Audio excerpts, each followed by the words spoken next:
Hi everyone, I'm Sri Vignesh and this is day 2 of sharing my learnings and explaining things in English. So as I'm said, I'm preparing for PL 300 exam. So today our topic is prepare the data. So basically in 4 areas the skills will be measured, and the first part is prepare data for analysis. In that we are going to see the first module, so get data in Power BI, and in that we are going to see the get data from a relational data source. So this is the topic we are going to see today, and yeah. So these are the some of the example of relational database.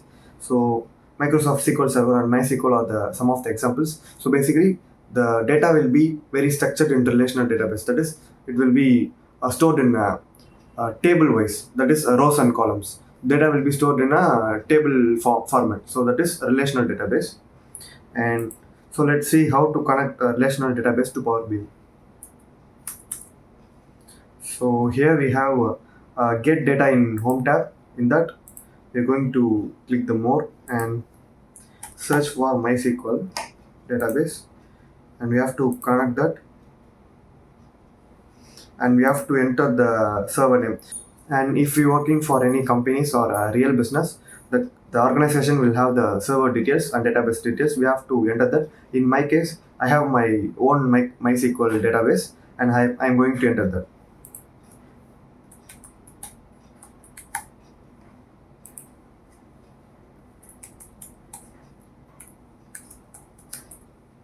So this is the server name and this is the database name. So as I enter the database name and server name, it shows the tables that are available in the database. So I have to import what are the tables I need. So I need, in this case, I need these two tables, and I click transform data. So it will take me to the Power BI, and we can start the data transformation. So this is one way, and I will show the another way. So for now, I'll delete this both.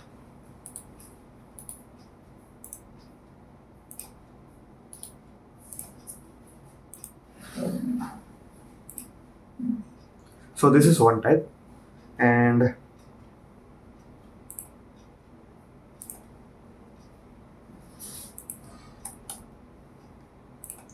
we can also import the data only we have by writing the SQL queries.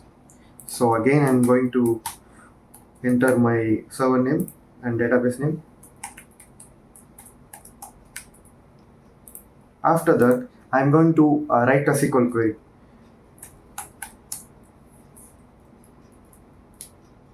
So now I want only one table. So the table name is expenses. So if I click, so select start, select everything from expenses table. So if I click OK,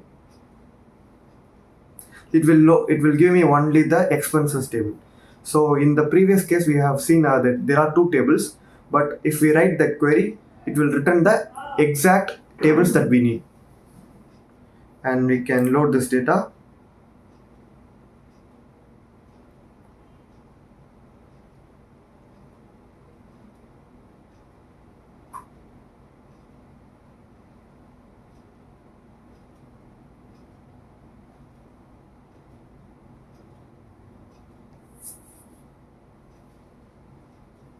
And it will be loaded to the Power BI.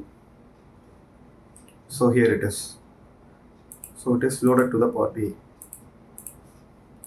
We can see in the table view. So it is loaded. So basically, in many companies, they, due to their security privacy policy, they'll update the password in the database frequently. That is every 90 days. In that case, if their data sources is changed from one database to another database, there is an option called data source settings. We can go and change the data source where we want. So if the data source is changed from the previous place, and after that we can use this data source settings, and we can change the database settings to the current data source settings.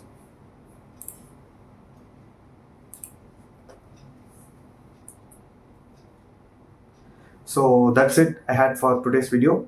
And if you are an expert watching this, and if you find any mistakes in my videos, please comment me.